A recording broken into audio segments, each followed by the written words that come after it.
से शांत हों जिनकी गुणों की गान में हमान महान जिन बिचरे हमारे ध्यान। नकत्तर इस किताब का बनारसी दास के छंदों को पढ़ने की बात आज के लिए अपन ने छोड़ी थी। अब ये दो छंद बनारसी दास जी के हैं, इनके बारे में अपन विचार करते हैं।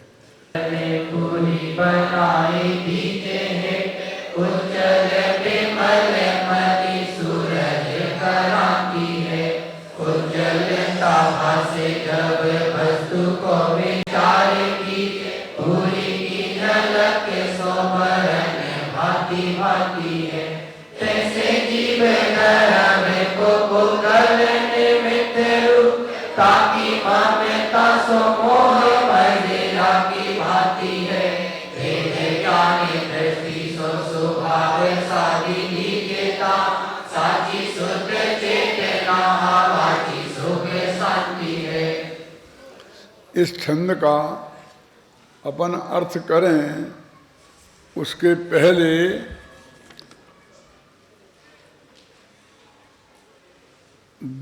एक पैरा हम और पढ़ लेना चाहते हैं इसके अर्थ से संबंधित। इस छंद का अर्थ समझने के पहले एक बात स्पष्ट कर लेना प्रतीत होता है, आवश्यक प्रतीत होता है कि सूर्यकांति मणि उसे कहते हैं जिस पर सूर्य की किरणें पड़ने पर वह गर्म हो जाता है, एकदम लाल सुर्ख हो जाता है, आग उगलने लगता है और वह स्फटिक मणि और स्फटिक मणि वह है जो स्वयं निर्मल स्वच्छ पारदर्शी होता है, किंतु उसमें जिस रंग से दाग लगा देते हैं वह उसी रंग रूप दिखाई देने लगता है। पहले इन दोनों का अंतर समझें, क्या स्फटिक मणि और सूर्यकांत मणि। सूर्यकांत मणि का अर्थ मैं पहले बता चुका हूँ, अभी पढ़ के सुना दिया है, अब तीसरी बार रिपीट करने की जरूरत नहीं है। कि सूर्य की किरणों के पड़ने से जो आग उगलने लगे वो सूर्यकांत मणि है, और स्फटिक मणि वो है कि जिसका कोई कलर नहीं होता। इसके बारे में भी बात की थी अपन ने। अपन जो सफ़ेद बोलते हैं वो वास्तव में सफ़ेद नहीं है, क्योंकि सफ़ेद भी एक कलर है और सफ़ेद कलर के पीछे आप हरा कलर लगाओ तो वो हरा नहीं हो जाएगा, सफ़ेद ही रहेगा। लेकिन स्फटिक मणि में जिस चीज़ की डांक लगाते हैं वो लगाते थे पीछे से, अभी डांक का अर्थ भी बताऊंगा, वो उस रंग का हो जाता है। हमने ये शास्त्रों की परिभाषा के अनुसार बहुत स्फटिक मणि देखे, क्योंकि हमें मूर्ति लेनी थी ना स्फटिक मणि की, तो हमें कहीं ऐसा मिला ही नहीं कि हम उसमें ऐसा पीछे से कोई डांक लगाएं तमाल वृक्ष की या उसकी और वो सारा लाल हो जाए। अब पीछे पूरा कागज लगा दो तो उस रंग का दिखने लगता है। तो ये तो पूरा कागज लगाने की बात है, ये तो कांच में भी होगा ऐसा, घबराना नहीं। तो ऐसा शक होता था हमें कि ये कांच है जो हमें स्फटिक मणि के रूप में बेचा जा रहा है। ख्याल में आई ना? हम तो शास्त्र में वही पढ़ा था, और वैसे तो स्फटिक मणि हमने देखा नहीं था, दूर से ही दर्शन किए थे, भगवान के हाथ तो लगा नहीं सकते हैं, क्यों? हमारे दिमाग में संतोष नहीं हो। फिर आकर के जो स्फटिक मणि के विशेषज्ञ हैं आजकल अपनी जैन समाज में, उनने हमें समझाया कि दादा वो ऐसा नहीं मिलेगा, वो तुम्हारे शास्त्रों में ही मिलेगा। ना सूर्यकांत मणि मिलेगा कोई तुम्हें ऐसा जिसमें आग उगलने लगे, ना चंद्रकांत मणि मिलेगा जिसमें से पानी का झरना झरने लगे, और ना स्फटिक मणि मिलेगा वो डांक वाला। ये तो सब तुम्हारे शास्त्रों में ही होते हैं। ना वो ऐसा हीरा मिलेगा कि आपने ऐसा अंगूठी टच कर ली और मौत मर जाएगा, है? क्यों? ये तो सब शास्त्रों की बातें हैं। ये जो प्रैक्टिकल देखोगे तो ये असली हीरा है, ये असली स्फटिक है, ख्याल में है ना। और हमें उनकी बात माननी पड़ी, समझ में आ गई ये तो मैं नहीं कह सकता हूँ, क्योंकि शास्त्रों की बात ही मेरी समझ में आती है। अब ये जब पंचम काल के सम्यक दृष्टि भी अलग टाइप के होने लग गए हैं, और पंचम काल के सब पंचम गुण स्थान भी अलग टाइप के होने लगे हैं, छठवें सातवें वाली अलग टाइप के होने लगे हैं, तो ये मणि भी होने लगे होंगे भैया। लेकिन शास्त्रों में तत्वार्थ सिद्धांतम कहा है, किसी व्यक्ति के सिद्धांत को सम्यक दर्शन नहीं कहा है। देवशास्त्र गुरु का स्वरूप जो बताया है उसकी श्रद्धा का नाम सम्यक दर्शन है। ये फला व्यक्ति वो सही है कि नहीं है, ऐसा उसमें कोई शामिल नहीं है। इसलिए हमारे सम्यक दर्शन के रास्ते में कोई बड़ी बाधा नहीं है, हम तो अपने उसी मार्ग पर चलेंगे। अब ये जो बात मैंने आपको समझाई है, अब इसमें दूसरी झंझट है। दोनों की परिभाषा तो समझ लिया आपने अभी। स्फटिक मणि में ऐसा जरा सा छेद हो पीछे, और उसमें वो डाक लगाना, माने एक तमाल पुष्प होता है और एक जबा पुष्प। जबा पुष्प लाल होता है और तमाल पुष्प काला। काला माने पूरा काला तो नहीं, लेकिन वो लालिमा और कालिमा के बीच में कुछ होता है।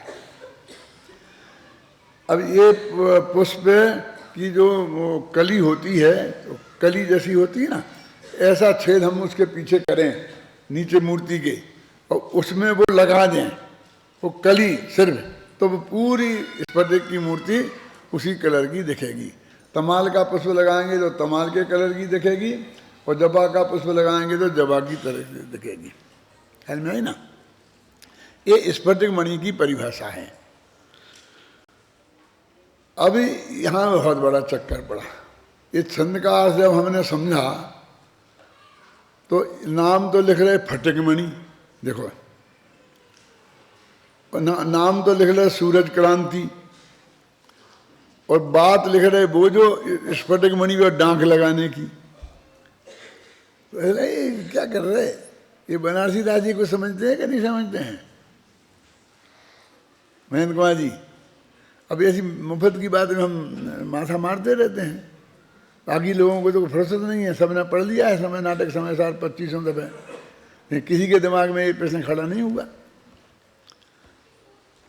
अब मुझे थोड़ा थोड़ा लगने लग गया है कि मेरा या तो कुछ पता नहीं बुढ़ापा आ गया कि मैं पहले भी ऐसा था कि अभी भी ऐसा ही हूँ, लेकिन ये बात इसलिए बता रहा हूँ कि मेरी गलतियों को आप लोग माफ़ कर दें। अभी आप लाए 2 किताबें, मेरे लेके खड़े थे सामने, मैंने देखा ही नहीं।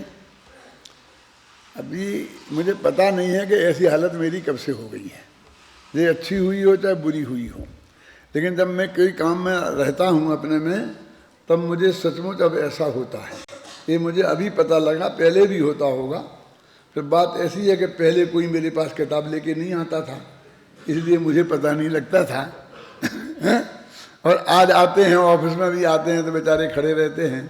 तो ऐसा कुछ आपके साथ हो गए तो मुझे माफ़ कर देना, मेरे उपयोग में आप आ जाएं और फिर मैं कोई रिएक्शन नहीं दूं, ऐसा नहीं होता। ऐसा मेरे मन में रंच मात्र भी नहीं है। अब मेरे वो उपयोग की खराबी अच्छाई जो भी नाम आपको देना हो देते रहना है, लेकिन जब आप उपयोग नहीं होता है तभी ऐसा होता है। अभी मेरे घर वालों से ऐसी भी शिकायत होने लग गई है, वे भी कहते हैं कि तुम्हें क्या हो गया है। क्या हो गया है मुझे पता नहीं है, लेकिन कुछ हो जरूर गया है।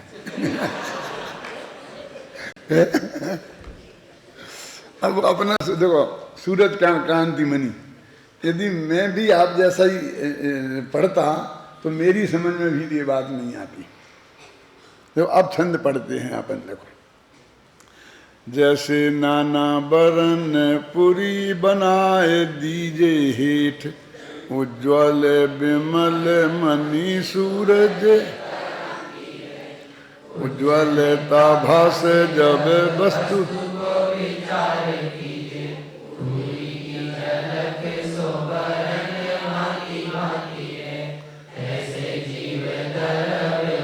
उदय गल निमित्त रूप।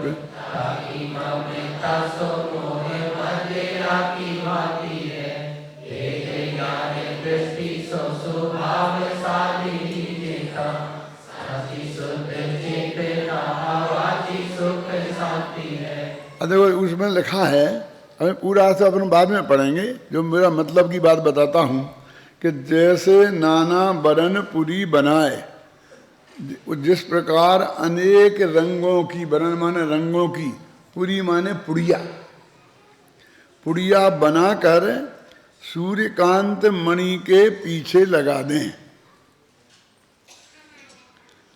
तो हम सूर्यकांत मणि को स्वभाव से देखेंगे तो वो निर्मल ही दिखाई देगा, और पुरी की झलक की देखेंगे तो अनेक रंग का दिखाई देगा। अब इसमें नाम तो लिखा है सूरज क्रांति मणि, और बात है स्फटिक मणि की। झगड़ा ये है खड़ा हुआ। शांति जी समझ में आए ना?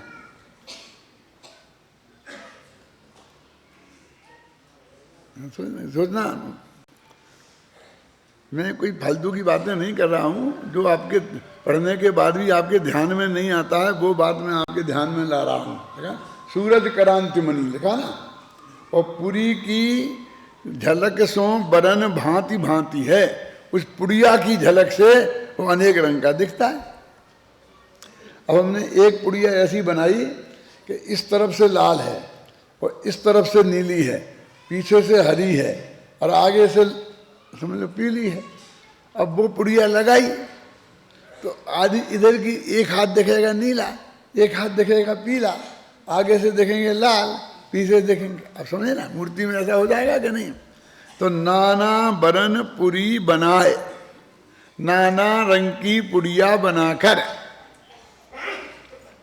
जैसे इस आत्मा में एक डांग लगाई तो यहाँ से रागी दिखता है, यहाँ से देसी दिखता है। यहाँ बच्चे को छाती से लगाता है, प्रेम प्रेम करता दिखता है ना, तो वो रागी दिखता है। वहाँ कुत्ते का बच्चा आता है, हट हट, 1 मिनट में देसी दिखने लगता है। क्यों? वो दिखता है ना, इधर से कुत्ता का बच्चा आया, इधर से अपना बच्चा आया। अब दोनों का वर्णन देखा, अब अंदाजा लग गया ना आपको, ऐसा भगवान आत्मा होता रहता है 24 घंटे। तो वो है कैसा? वो रागी के देसी। तो वो कहते स्वभाव से देखो तो न रागी है न देसी है। वो जो मणि है, अब कौन सा मणि? अभी बिना मणि के मैं जो मणि है ऐसे कह रहा हूँ जानबूझ के, क्या सूर्यकांत भी नाम नहीं लेना चाहता हूँ और स्फटिक भी नाम नहीं लेना चाहता हूँ। उसका तो मैं जब फैसला कर दूंगा तब बात करूंगा। वो मणि यहाँ से लाल, यहाँ से नीला, यहाँ से पीला दिख रहा है, लेकिन ये सब कुछ है ही नहीं। वो तो बिल्कुल निर्मल है, जिसमें कोई रंग है ही नहीं, विदाउट रंग। ख्याल में है ना? ऐसे ही भगवान आत्मा में न राग है, न द्वेष है, न मोह है। वो तो पूर्ण वीतराग स्वभावी है। वीतराग शब्द भी कहना अच्छा नहीं लगता, क्योंकि वो किसी के अभाव रूप नहीं है, वो तो अपने स्वभाव रूप है ना? कि राग द्वेष नहीं है, ऐसा वीतराग शब्द का तो अर्थ है ना। अब पूरा अर्थ बाद में कर लेंगे, अब अपन इसका फैसला कर लें कि जी क्या करें। बनारसी दास की गलती थी कि क्या थी, इसके लिए मैंने बहुत माथा मारा, फिर डिक्शनरी देखी, सूर्यकांत मणि का अर्थ देखा, और उसमें फिर मैंने स्फटिक मणि का अर्थ देखा, और जो मैं आपके सामने लाया हूँ वो इस किताब में लिखा है। आप पढ़ते नहीं हैं तो मैं क्या करूँ? तो पढ़ो, पीछा पेज निकालो। इसलिए मैं पढ़ के सुना रहा हूँ, बिना पढ़े भी मैं आपको बता सकता हूँ, लेकिन ये बताने के लिए कि इसमें लिखा है, आप जरा पढ़ा कीजिए। और मैं रोज ही ना कहता हूँ ये पेज पढ़ के आना, ये पेज पढ़ के जाना, फिर भी कोई पढ़ के नहीं आया, और पढ़ के आया हो, उनकी समझ में आ गया हो, तो मैं उनके लिए वंदना करता हूँ। सुनो, यहाँ इस छंद में नाम तो सूर्यकांत मणि लिखा है, और उसमें अनेक रंगों की दाग लगाने की बात लिखी है। इससे प्रतीत होता है कि कम से कम बनारसी दास की दृष्टि में सूर्यकांत मणि और स्फटिक मणि एक ही वस्तु है। वो जैसा अपना त्याग धर्म में हुआ ना, है? उत्तम त्याग कहो जग सारा और औषधि शास्त्र अभय आहारा। नाम कह रहे त्याग धर्म की और दान भेद गिना दिए दान के। इसका मतलब दोनों को वो एक ही मानते हैं, ऐसा दिखता है कि नहीं दिखता है? तो ऐसा ही यहाँ हुआ है। वहाँ भी मैंने गंभीरता से विचार किया है। पूजा आप रोजाना पढ़ते हो लेकिन आप विचार नहीं करते हो, क्यों? जिसमें उक्त विशेषताएं एक साथ वस्तु है, जिसमें उक्त दोनों विशेषताएं एक साथ पाई जाती हैं। शब्द कोश में भी इस प्रकार के संकेत प्राप्त होते हैं, उसमें भी सीधा नहीं मिलेगा आपको। तात्पर्य यह है, संकेत मिलते हैं, संकेत समझने पड़ेंगे। तात्पर्य यह है कि सभी स्फटिक मणि तो सूर्यकांत मणि नहीं होते, परंतु सूर्यकांत मणि भी एक विशेष प्रकार का स्फटिक मणि ही है। सूर्यकांत मणि स्फटिक मणि का भेद है, लेकिन उसको पर्यायवाची नहीं कह सकते। क्यों? कि हर स्फटिक मणि तो सूर्यकांत मणि नहीं होता है। वो चंद्रकांत मणि भी स्फटिक मणि ही है। तो स्फटिक मणि अनेक प्रकार के होते हैं, समझ गए ना? तब स्फटिक मणि अनेक प्रकार के होते हैं, तो जो कुछ मणि ऐसे होंगे जो आजकल मिलते हैं कि जो डांक लगाने का वैसा असर नहीं दिखता है, ये भी स्फटिक होगा, लेकिन वो उतनी उच्च क्वालिटी का जिसमें वो बातें होती हैं। उदाहरण के लिए तो आचार्य काय को कंजूसी करें, वे तो बिल्कुल उत्कृष्ट कोटि का मणि लेंगे ना। समझ में आया ना? तो अब आपके समझ में एक समस्या हल हुई ना कि इसमें एक क्या प्रश्न खड़ा हुआ था, उसका क्या उत्तर है, और वो कहाँ से खोज निकाला है, वो सोर्स वगैरह मैंने सब इस किताब में लिख दिया है। कि अपनी तरफ से मैंने कुछ नहीं किया है, जो इसमें से मैंने रिसर्च की उसको आपको 2 पैराग्राफ में लिख दिया है। कभी कभी मैं बहुत सोचता हूँ कि वो जो प्रोफेसर की लिखी कुंजियाँ हैं जो बाजार में मिलती हैं, और लोग कहते हैं जैसा क्लास में वे हूबहू पढ़ाते हैं वैसा ही हूबहू कुंजी में लिखा है, और वो 5 रुपये में आती है, और प्रोफेसर साहब को 50,000 अब तो लाख रुपए महीना देना पड़ता है। क्यों? तो फिर हम उस कुंजी से ही काम क्यों नहीं चला रहे हैं? हम प्रोफेसर साहब से पढ़ें ही क्यों? अरे पढ़ने से पैसा थोड़ी बचेगा, तुम नहीं पढ़ोगे तो। यानी उन्हें हम नौकरी पर रखें ही क्यों? सबको कुंजियां बांट दें। लेकिन अब ये समय सार अनुशीलन इतना विस्तार से लिख देने के बाद भी लोगों की समझ में नहीं आता है और उसे समझाना पड़ता है, तो उससे मेरी समझ में आ रहा है कि अकेले लिखने से काम नहीं पड़ेगा, उस पर प्रवचन करके समझाना भी पड़ेगा। इतना बहुत इतना विस्तार से नहीं लिखा जा सकता भाई साहब, लिखने में बहुत मर्यादा है।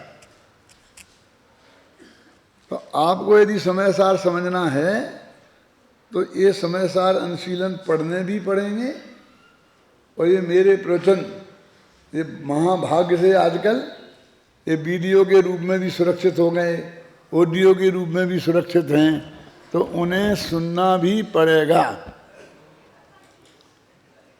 देखो अकेले पढ़ने से काम नहीं चलेगा, अकेले सुनने से काम नहीं चलेगा, दोनों करने पड़ेंगे। क्यों? अरे दोनों नहीं, एक तीसरा और है। क्या है तीसरा? पढ़ना पड़ेगा, सुनना पड़ेगा और देखना पड़ेगा। समझ में आए ना? माने तुमको वो ऑडियो सुनने पड़ेंगे, जब गाड़ी में तुम जा रहे हो बबलू, और घर पे बैठ के समय पे निकाल के टीवी पे लगाकर ये प्रवचन करते हुए सुनना पड़ेंगे, तब वो भाव तुम्हारी समझ में आ जाए तो अपना महाभाग्य समझना। और उसके बाद भी नहीं आए तो नहीं आए, क्योंकि उपयोग स्थिर नहीं होता है। हम सुनते रहते हैं, यहाँ वहाँ देखते रहते हैं, हम वो देखते भी रहते हैं, यहाँ वहाँ उपयोग भटकता रहता है, पढ़ते भी रहते हैं और वहाँ उपयोग भटकता रहता है। कुछ पार नहीं पड़ती। और यदि ऐसा जब करने लगोगे तुम, तो तुम्हारी भी हालत हम जैसी ही हो जाएगी। क्या?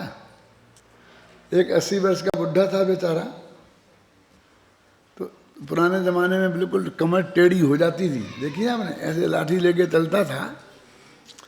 अब आजकल जमाने में सब बदल गया, तो जरा ऐसे बने रहते हैं हम, अंदर से तो खोखले सब हो ही जाते हैं, लेकिन ऊपर से दिखते हैं अप टू डेट एकदम। और जब नहा धो के ढंग से क्रीम पाउडर लपेट के टोपी मोपी लगा के आते हैं तो एकदम ऐसा दिखते हैं कि एकदम एबन। ऐसा कुछ है नहीं, अंदर से तो सब खोखले हो ही जाते हैं। अब वे बुढ़े अंदर से भी हो जाते थे और बाहर से भी दिखते थे, अंदर से थोड़े हमसे मजबूत रहते थे। तो एक कॉलेजी लड़के को मजाक सूझा और उसने कहा, अरे दादाजी, ये धनुष बाण कितने में खरीदा? धनुष बाण समझ में आया कि नहीं आया? वो लकड़ी है, वो डोरा, और धनुष वो झुकी हुई कमर। क्या क्या कहा कि ये धनुष बाण कितने में खरीदा? तो उसने ऊपर गर्दन उठाई और कहा, बेटा, हो सकता है कि तुम हमारी उम्र में आओ या नहीं आओ, शायद नहीं भी आ पाओ। यदि भाग्य से आ गए तो ये धनुष बाण मुफ्त में ही मिल जाए।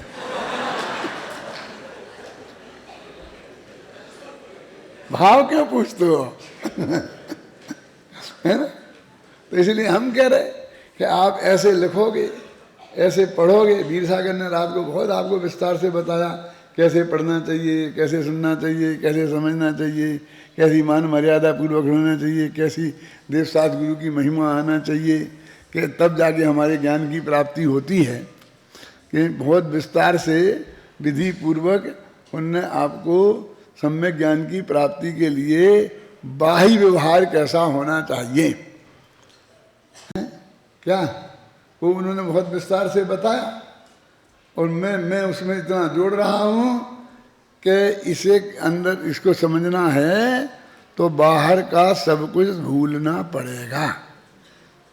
जब सब कुछ देखते हुए भी कुछ दिखाई न दे, और जब बाहर का सब कुछ सुनता हुए भी कुछ सुनाई न दे, क्यों? तो समझ लेना कि अब तुम्हारे लक्षण कुछ ठीक हो रहे हैं। लोग तो बुढ़ापे का चिन्ह मानते हैं। मैंने बताया कहते 3 दफे तो तुमसे कही थी और तुम कहते हो हमसे कही नहीं। अब क्या करें, किसकी गवाही सफाई लाए? रोजाना रोजाना का झगड़ा है, ऑफिस में भी, घर में भी। वो पीयूष भी यही कहता है, दादा मैंने तो आपको कह दी थी। मैंने कहा था मैं नहीं मानता, अब मेरे साइन करा लिया करिए, वो दिखाना मेरे को कि तुमने मेरे से कह दी थी। हमने आपको बता दिया था सब जगह। तो ये जो लाठी है ना आपको, ये धनुष बाण है। ये जब तुम्हें प्राप्त होगा तो ये समय सार समझ में आएगा। समझ लो, समय सार समझने की ये जो 7-8 वेद इसने बताए थे ना, वे उभयाचार, शब्दाचार, अर्थाचार, विनयाचार, कालाचार, उसमें ये एक आचार और जोड़ लेना। ठीक है वीर साहब, आ जाएगा। चलो कहीं ना कहीं आ गया है, बढ़िया बात है। देखो होंगे ना, जो भी हो, अब हम पढ़ रहे हैं तो निकालो अपन जहाँ छोड़ा था वहाँ से। जो भी हो, हम तो यहाँ इस छंद में जो बात कही गई है उसी के अनुसार अर्थ करते हैं, चाहे वो स्फटिक मणि हो, चाहे वो सूर्यकांत मणि हो। तुम कहो तुमने कैसे अर्थ किया, अब हम क्या करें, समझे ना? क्योंकि जो तोमर हम बनारसी दास पे लगाते हैं तो हम पे भी लग सकती है ना, हम वैसे ही अर्थ कर रहे हैं। इसलिए जिस प्रकार उज्ज्वल निर्मल सूर्यकांत मणि रूप स्फटिक मणि में, देखो है? अब ये लाइन कितना सोच के लिखी गई है अभय जी, अब हम नहीं बताएं तो आपको कैसे पता चले? कल क्या समझे ना, क्या लिखा? सूर्यकांत मणि रूप स्फटिक मणि में, माने ऐसे भी स्फटिक मणि होते हैं जो सूर्यकांत मणि रूप नहीं है, माने वो चंद्रकांत मणि रूप हो और भी रूप हो। माने स्फटिक मणि व्यापक है और सूर्यकांत मणि व्याप्य है। ख्याल में आ गया ना। मैं अनेक प्रकार के रंगों से युक्त डाक लगा देने पर वह अनेक रंगों वाला दिखाई देने लगता है, किंतु जब उसके वस्तु स्वभाव के समीप जाकर देखते हैं, अब सुनो एक कला बहुत विचित्र है कि सब स्फटिक मणि हटा दो तो सब वो दिख जाएगा, कहने डाकें हटा दो तो निर्मल दिख जाएगा। कहते भैया ये स्फटिक मणि में तो डाकें हटा देंगे, लेकिन हर जगह से नहीं हटाई जा सकती। जैसे कि सफेद कपड़े को लाल रंग में हमने रंग दिया, अब हम कहेंगे लाल रंग को बाद करके और तुम इस कपड़ा को देखो तो ये तुम्हें सफेद दिखाई देगा, तो क्या हटा दो, तो हम देख लेते हैं कि हट नहीं सकता। समझ में आए कि नहीं। स्फटिक मणि में तो हम हटा देंगे, लेकिन हर जगह से नहीं हटा पाएंगे। दाल में जो नमक डल गया है ना और मिर्ची, अब वो हम नहीं हटा पाएंगे। वो दाल में मिला रहे नमक और मिर्ची, और फिर भी तुम मिर्ची को अलग पहचान लो और नमक को अलग पहचान लो और दाल को अलग पहचान लो तो तुम्हारा काम होगा। तुम्हें अपनी दृष्टि में ये कमाल पैदा करना पड़ेगा बेटा। क्यों कि जो हम उदाहरण दे रहे हैं अभी, ये कर्म के उदय का निमित्त पाकर आत्मा राग द्वेष रूप हुआ है, अप्रकरण वो है असली। यदि इसको बाध करके दृष्टि में देखो तो भगवान आत्मा एकदम निर्मल है कि हटा दो तो हम देख लेंगे सिद्ध भगवान को, कि भैया अभी हटाए नहीं सकते, सिद्ध भगवान के देखने से तुम्हारा काम नहीं चलेगा, तुम अपने भगवान आत्मा में देखोगे तो काम चलेगा। ये राग द्वेष मय रूप से परिणमित होता रहेगा, उसी काल में तुम्हें निर्मल देखने की दृष्टि, माने निश्चय नहीं की दृष्टि प्राप्त होनी चाहिए। समझ में आई कि नहीं आई? कि जब हट जाएगा तो हम देख लेंगे, ऐसा नहीं, क्योंकि हर जगह स्फटिक मणि की बात नहीं आएगी। स्फटिक मणि का उदाहरण तो दिया ही हमने इसलिए है कि हम 3 दफे निकाल के दिखा सकते हैं, 3 दफे निकाल के लगा सकते हैं, फिर दिखा सकते हैं। कि हम ये कहना चाहते हैं कि ये स्फटिक मणि जो तुम्हें लाल दिख रहा है ये वास्तव में लाल नहीं है। कैसे नहीं है? साफ तो दिख रहा है। 1 मिनट अब देखो निकाल के, यही बिल्कुल साफ है। अब देखो, देख ले लगा के, ये तो लाल है, ये तो लाल है। अब देखो, अब 3 दफे निकाल सकते हैं, लगा सकते हैं। अब ऐसा भगवान आत्मा में नहीं कर सकते हम 1 मिनट में, कि तुम 1 मिनट में नाक लगा दें, 1 डमक में नाक निकाल दें। ये कर्म हमें दिखते ही नहीं है जो निमित्त हैं। समझ में आया ना? तो तुम्हें इससे बात समझनी पड़ेगी और फिर ऐसी दृष्टि विकसित करनी पड़ेगी। ख्याल में आई ना? जिस वक्त माँ बेटे को बहुत जोर से चांटा मार रही है, ख्याल में आई ना, और एकदम गालियां बक रही है और नालायक घर से निकल जा, उसी समय उसके अंदर अनंत अगाध स्नेह उस बच्चे के प्रति अंदर में बह रहा है। उस बच्चे को वो देखना पड़ेगा उस वक्त, नहीं तो घर छोड़ के भागना पड़ेगा बेटा। 2 में से 1 समझ लो। बहुत बच्चे नहीं देख पाए तो घर छोड़ के भाग जाते हैं। क्यों? ऐसा क्या नहीं है? उसी समय इतनी जोर की पिटाई करी, देखो तो मेरा लाल लाल गाल हो गया। वो ऐसी गालियां बकी, मैं तो उसकी शक्ल नहीं देखूं, वो समझती क्या है अपने को? है? अरे वो क्या समझती है अपने को, तुम क्या समझता है उसे ये बता। क्या समझ में आया क्या नहीं आया? अरे तेरे को बचाया है उसने, इससे कई गुनी पिटाई से तेरे को बचाया है। बचाया है कि मारा है? बोलो बोलो। उस माँ ने बेटे को बचाया है कि मारा है? उसने दूसरे के बेटे को धक्का दे दिया था। उसका माथा फट गया था, खून की धारा बह निकली थी, उसे अस्पताल ले गए थे, सारे मोहल्ले के लोग इकट्ठे हो गए थे और उनने इसे लड़के को पकड़ लिया था हैं और धुनाई शुरू करने ही वाले थे। उस वक्त उसकी माँ की ताकत नहीं थी कि उन 100 महिलाओं से वो जूझ कर अपने बेटे को बचा लेती। यदि वो ऐसा करती तो बेटा भी पिटता और माँ भी पिटती। क्या? तो उसने उन लोगों के बीच में घुसकर जान की बाजी लगाकर और अपने बेटों को उनसे छुड़ाकर और धुनाई शुरू कर दी। तू क्या समझ, तूने ऐसा किया, घर से निकाल दूंगी, आज नहीं आना। और उसके करे सब दंग रहे कि जब माँ ही पीट रही तो हमें क्या करना। बड़ा बढ़ाती रही, गालियां देती रही, चांटा जड़ती रही, तो एक एक करके सब छट गई थी। क्यों?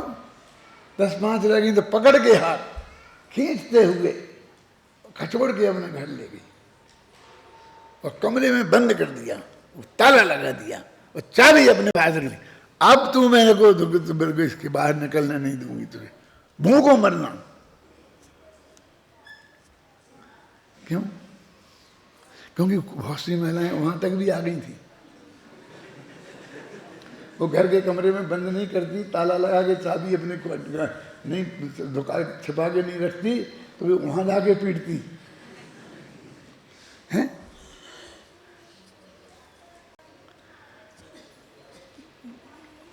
इसमें से कोई एक आध दयालु महिला थी, अरे कब तक मारेगी, उसे जान खाएगी क्या? कहने लगी, अम्मा जी तुम बीच में मत बोलो, नहीं मेरे से बुरा कोई नहीं होगा, मैं नहीं छोड़ूंगी उसे, जाओ आप अपने घर। क्यों? और जब सब चले गए, धीरे से ताला खोला और कहा, देख तेरे अच्छी पिटाई की मैंने, अब ये चाय पी ले गरम गरम, हल्दी का दूध। अरे उसमें क्यों क्या क्या डालना पड़ता, माता मैंने जानती है चोट से बचाने के लिए, और वो दूध पिलाती है, मनाती है, बताती है। क्यों? उसे सफाई देने की जरूरत नहीं पड़ती है कि मैंने तुझे क्यों पीटा, क्या पीटा। क्यों? वो बेटा की समझ में भी कुछ नहीं आता है, इतना समझ में आता है कि माँ जो कुछ कर रही है वो मेरे हित के लिए ही कर रही होगी। यदि इतना भरोसा नहीं रह के चलेगा तो वो कभी माँ बेटे नहीं रह सकते। समझ गए ना? अंदर समझ में आए ना? वो उसे बचाने का तेरे को वो दृष्टि चाहिए कि माँ के उस उग्र रूप में से अंदर का जो स्नेह है वो देखने की ताकत तेरे को चाहिए। समझ में आई कि नहीं आई? ऐसे ही ऊपर से राग द्वेष से मैले, मिथ्यात्व दशा से मैले कुचैले, क्रोध में आग उगलते, क्यों भाई पे चक्र चलाते, बंदूक लेके भाई की छाती पे रखकर, ऐसे में भी वो त्रिकाली ध्रुव भगवान आत्मा ना राग रूप हुआ है, ना क्रोध रूप हुआ है, ना मान रूप हुआ है, ना माया रूप हुआ है। वो तो एकदम स्फटिक मणि जैसा अत्यंत निर्मल है। बीतरागी नहीं कहना चाहता मैं। क्यों? कि बीतरागी कहने में इस नालायक के नाम का राग का नाम आ जाता है उसमें, कि निषेध रूप से ही सही, लेकिन इसका तो मैं नाम नहीं लेना चाहता हूं। समझ में आया कि नहीं आया? बीतरागी कहेंगे तो राग का नाम तो आ गया ना, ये नाम लेने लायक नहीं है। समझ गए ना? ऐसा जो भगवान आत्मा है ये उसकी बात है। अब भैया अपन एक दफे पढ़ लेते हैं जी अर्थ जो मैंने लिखा है नीचे। अब ये अर्थ है उसका छंद का, जिस प्रकार उज्जवल निर्मल सूर्यकांत मणि रूप स्फटिक मणि में अनेक प्रकार के रंगों से युक्त डांक लगा देने पर वह अनेक रंगों वाला दिखाई देने लगता है, किंतु जब उसके वस्तु स्वभाव के समीप जाकर देखते हैं तो वह उज्ज्वल ही भाषित होता है। उसी प्रकार इस आत्मा में पौद्गलिक कर्मों के निमित्त से अनेक प्रकार के मोह ममता के भाव उदित दिखाई देते हैं, किंतु जब भेद ज्ञान की दृष्टि से स्वभाव की साधना की जाती है तो अंतर में सच्ची शुद्ध चेतना ही दिखाई देती है और अनिर्वचनीय सुख शांति का अनुभव होता है। ये उस छंद का अर्थ है। अब ये उस छंद का अर्थ है कि नहीं है ये देखना है, तो पढ़ो बेटा एक बार और अच्छी तरह से गा करके।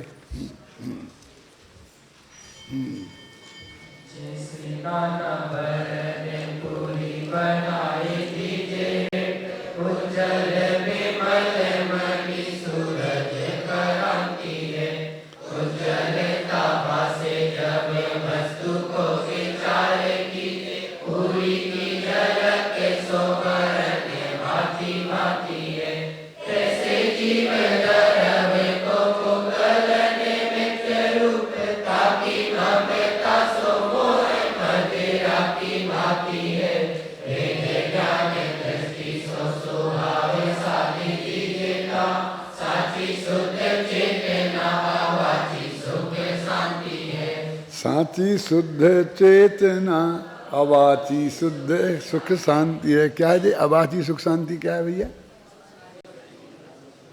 अवाची माने वाणी में नहीं आता है ऐसा सुख और ऐसी शांति, समझो ना। आकुलता ऐसी निराकुलता, ऐसा सुख माने ऐसी निराकुलता, और ऐसी शांति माने कसाय अकसाय भाव। शांति है 25 कसायों के अभाव का नाम, और अनाकुलता है सच्चे सुख का नाम, आत्मिक सुख का नाम।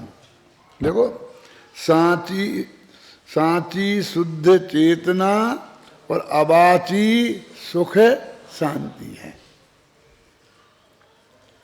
क्यों विषय समझना ना? तेरा ये देते, तेरा लिखा ना जो अनुवाद, वो हमारे विद्यार्थी जो हमारी वो उसमें देते हैं, कायम है विद्या विज्ञान के पहले पेज पे। तो मैं उसको देखता हूँ तो कहीं कहीं मैं थोड़ा बहुत बदल देता हूँ, तो तू देखा करे उसे और अपने लिखे अर्थ से भी विचार किया करे, ख्याल में है ना।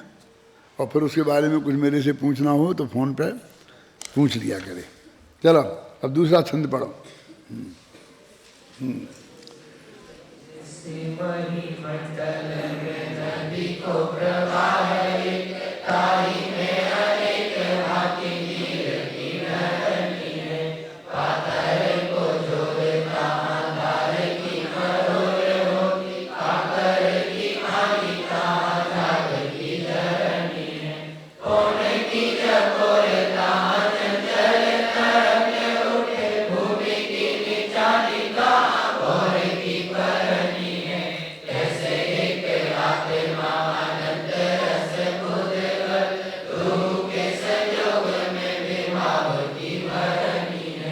ये बनारसीदास का कमाल है, प्योर उनका ओरिजिनल है।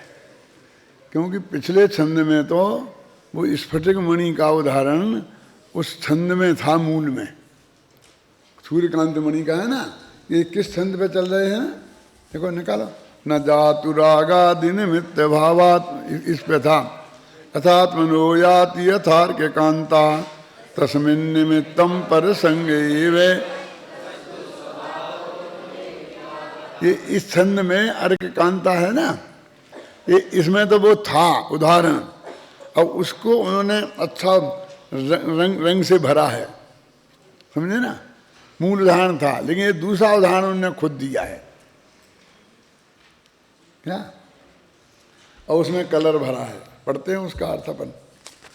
जैसे महीमंडल में ये सारी पृथ्वी पर नदी को प्रवाह, एक नदी बहती है तो उसका प्रवाह, गंगा का प्रवाह गंगोत्री से लेके बंगाल की खाड़ी तक एक है, कहीं अटूट धारा है ना।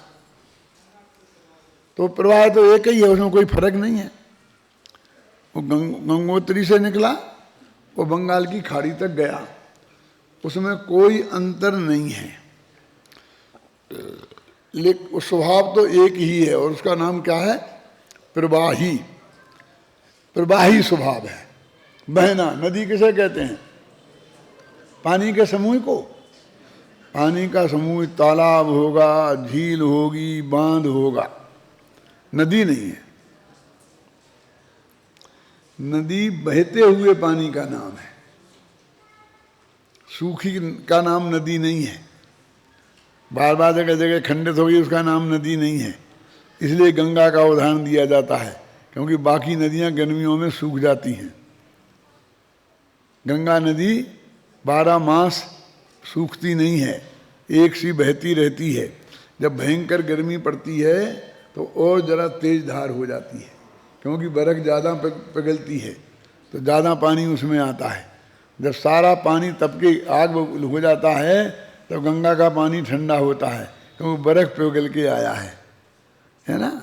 वे महादेव जो इतने बड़े होते हैं ना बर्फ़ के, वो धीरे धीरे पिघल के साफ हो जाते। रोजाना अखबारों में आता है 60 फुट के महादेव 8 फुट के रह गए हैं और प्रतिक्षण और गलते जाते हैं ना। इसलिए गंगा नदी का उदाहरण क्यों दिया जाता है? क्योंकि शीतल होता है उसका पानी, निर्मल होता है उसका पानी, समझ गए ना। इसलिए 12 मासी होता है, अखंड रूप से प्रवाह होता है। तो अपनी जिनवाणी माता को भी गंगा की उपमा दी जाती। जिनवाणी जमुना कोई नहीं कहता है कि जिनवाणी चंबल तुझे लाखों प्रणाम, कोई नहीं कहता है? क्यों कहते हैं? क्योंकि वो निर्मल है। भगवान तीर्थंकर के मुख से निकली थी वीर हिमाचल ते निकसी, और आज तक अखंड रूप से बह रही है, कभी सूखी नहीं है। भयंकर गर्मी से गर्मी पड़ रही हो तो भी वो बहती रहती है, समझे ना। और जैसे वो गंगा का पानी नगर के किनारे पे बसने वालों को ठंडक प्रदान करता है, निर्मल जल प्रदान करता है, ऐसे ये जिनवाणी गंगा वीर हिमाचल ते निकसी मुख गौतम के गुण कुंड करी है। और वो है महाचल जग की जड़ता। ये क्या है? ये क्या है? तो समझ में आया? ये जग की जड़ता माने मूर्खता रूपी, आतप माने गर्मी। जड़ता प्लस आतप, ये कौन सी संधि है? दीर्घ संधि के सवर्ण संधि? अरे कल समझाया था मैंने टीवी पर कि दीर्घ संधि और सवर्ण संधि में क्या अंतर है, मालूम है? किसी को मालूम है? हाथ उठाओ, कौन को मालूम है? मेरे विद्यार्थी उठा सकते हैं, लेकिन मेरे अध्यापक नहीं उठा सकते। ये अध्यापक को बुला रहे हैं, इसलिए मैंने मना किया है। क्यों? आज ही कल आया था। बता, क्या बताना चाहता? बोल।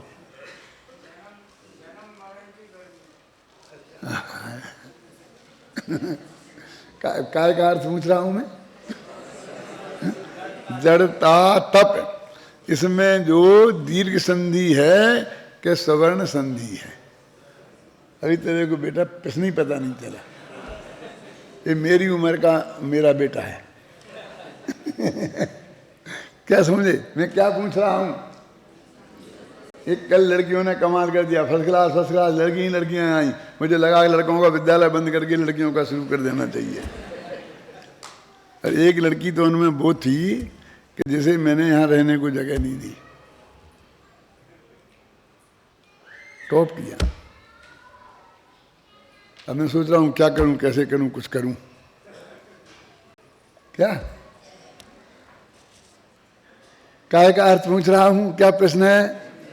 जड़ता तप में कौन सी संधि है? तो कातंत्र रूपमाला के हिसाब से सवर्ण संधि है और पाणिनि के हिसाब से दीर्घ संधि है। अब याद आया कुछ? अकह सवर्णे दीर्घा, तो जड़ता में आ बड़ा और आतप का आ, और दोनों मिलके हो गए दीर्घ, जड़ता तप। और कातंत्र रूपमाला से समाना सवर्ण दीर्घा भवति परश्च लोपा, ये सूत्र है। दो जब समान वर्ण आ जाते हैं तो वो दीर्घ हो जाते हैं और अगले वाले अक्षर का लोप हो जाता है। बताया था ना, 2-3 दिन के भीतर भीतर आया था। मैं अभी सुनता हूँ रोजीना, अपना प्रवचन सुनता हूँ, बहुत मज़ा आता है कि अपने में तो हमें भी मज़ा आता है दूसरे के में नहीं आता है। क्यों? अब याद आया कुछ?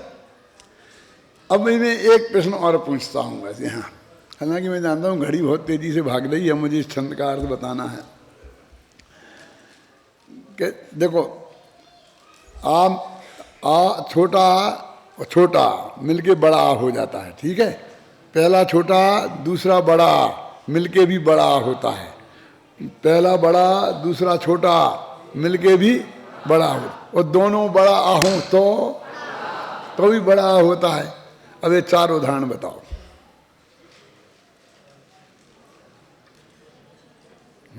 समझ गए ना कि जहाँ 2 छोटे आ मिलके बड़ा हुआ हो, जहाँ पहला बड़ा और दूसरा छोटा आ मिल करके बड़ा हुआ हो, जहाँ पहला बड़ा और दूसरा छोटा आ मिलके बड़ा हुआ हो, और जहाँ दोनों बड़े आ मिल करके बड़ा हुआ हो। देखो, विद्यालय, विद्यालय हो गया, भोजन आलय, भोजनालय हो गया। खोजना, मिलेंगे, इसमें ही मिलेंगे। समझ में आए ना? अब ये लोग आएंगे, साहब हमारी समझ में तो नहीं आया, तो 5 वर्ष विद्यालय में पढ़ो तो तुम्हारी समझ में आएगा, हम क्या करें? क्यों? चलो जी, जय मही मंडल में नदी को प्रवाह एक, ताही में अनेक भांति नीर की ढरन है। ये तो समझ में आया ना कि नदी का प्रवाह एक है, और लेकिन उसमें पानी की जो ढरनी है, वो पानी नीचे को ढलता है ना, उसमें अनेक भेद हैं। अब प्रवाह एक है, देखो, एक में अनेक कैसे होता है और अनेक में एक कैसे होता है? गजब की बात है बनारसी दास की। अब फिर पढ़ता हूं ये पहली पंक्ति, ध्यान से सुनना। जैसे मही मंडल में नदी को प्रवाह एक, ताही में अनेक भांति नीर की ढरन है। अब क्या है अनेक भांति? पाथर को जोर तहां धार की मरोर होत। ये क्या है? सामने पत्थर आ गया, पत्थर आ गया, एकदम पानी बहता जा रहा था तेजी से, वो पहाड़ी आ गई, तो क्या करती है? उसमें टक्कर मारती है, और फिर पानी को ऐसा मुड़ के और ऐसा जाना पड़ता है। वो टक्कर मारता रहता है, टक्कर मारता रहता है, साला पहाड़ कट जाता है, लेकिन बरसों लग जाते हैं। लेकिन पानी को मुड़ना पड़ता है, टक्कर मार के भी। जो टक्कर मार के मुड़ना सीखे बबलू, वो सही नीति है। कोई टक्कर ही टक्कर मारता रहे, किसी काम का नहीं। वो मुड़ना ही मुड़ना सीखे, वो किसी काम का नहीं। देखो, पाथर को जोर तहां धार की मरोर होत। काय में? वो प्रवाह में। क्या लक्ष्मी समझ में आता है? बस पाथर को जोर, समझ में आ रही ना? तहां धार की मरोर होत। चित्र बना सकता हूं मैं, नदी दौड़ती आ रही है, ऐसा पहाड़ आ गया था, दरी में ऐसे मुड़ के गई। समझ में आया ना? पाथर को जोर तहां धार की मरोर होत, और कांकर की खान तहां झाग की झरन है। अब इसका अर्थ तो बता सकते हो ना? कहते जहां कंकर पत्थर आ गए नीचे नीचे, तो उसी पानी में झाग उठने लगता है, जैसे दूध में उठने लगता है ना। कांकर की खान, वो नीचे है, कंकर पत्थर है, सामने नहीं टकराया है, ये कंकर पत्थर हैं, तो झाग की झरन है, उस पानी में झाग उठने लगता है। और पौन को झकोर, जहां हवा तेजी से आती है, तहां चंचले तरंग उठे, उसमें ऐसी तरंग उठने लगती हैं। दादा ने वो लिखा था, क्या बनारसी दास पे लिखा था ना, तो मैंने दादा से कहा था कि दादा इसका अर्थ आपने जो लिखा है एक दफ़े दोबारा देखकर, जो मैंने इन छंदों का अर्थ किया है जहाँ जहाँ वो छंद हैं, उन छंदों का अर्थ मेरे हिसाब से लिख दो उसमें। पता नहीं दादा ने किया कि नहीं किया। क्योंकि अब दादा को नहीं समझ आया इसमें क्या है। ये पंडित हुकुमचंद अपना नाम लगाना चाहता, लेकिन नाम मत लिखो, तुम्हें लिख दो अपनी तरफ से, वो पुराना अर्थ मत लिखो, लेकिन समझ में नहीं आएगी। अब शायद सोचें, समझ में आए ना, आपकी समझ में आ गई ना मैं क्या कह रहा हूँ।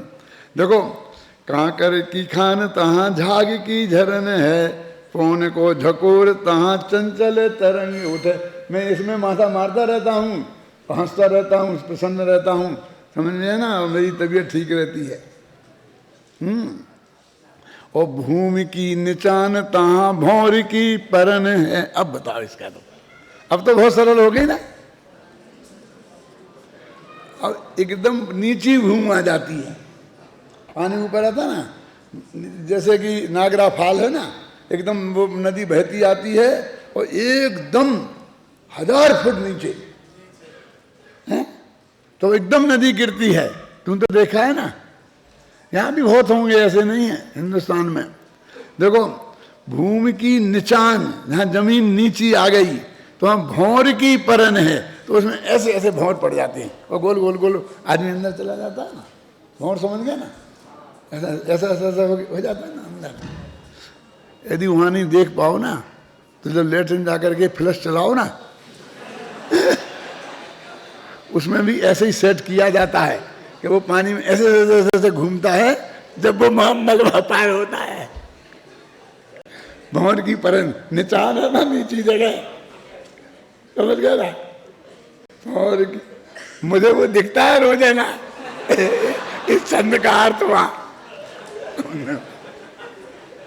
भूमि की निचान तहाँ भौर की परन है, तैसे एक आत्मा अनंत रस पुद्गल। आत्मा तो एक है और पुद्गल के उदय का अनंत प्रकार के रस हैं। जैसे प्रवाह तो एक है और उसमें से भौर पड़ती है, झाग झरता है, मरोड़ पड़ती है, ये समझ गए ना प्रवाह में। ऐसे पर्यायों में राग होता है, द्वेष होता है, मोह होता है। देखो, तैसे एक आत्मा अनंत रस पुद्गल। एक अनंत रस पुद्गल क्या है? कर्म के उदय रूप रस, अनुभाग रस का उदय, समझ में आया ना।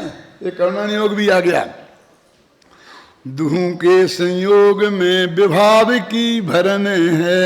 ये आत्मा और कर्म का उदय का संयोग होता है तो अनेक प्रकार के मोह राग देश के विभाव होते हैं, वो स्वभाव नहीं है। तो एक बार पढ़ के सुना दे बेटा, फिर अपन खत्म करते हैं, हो गया समय। हाँ, जैसे मणिमंडल में नदी को प्रवाह तारी में अनेक भांति धीरे की लहरी है, पाथर को जोरे तहाँ धारे की मरोड़ होगी, काकर की खानी तहाँ जागे की झरनी है, कौन की जगोर तहाँ चंचल तरंग उठे, भूमि की निचानी तहाँ भौर की परनी है, ऐसे एक आत्मा अनंत रस खुदगल, दुहू के संयोग में विभाव की भरनी है। बाकी कल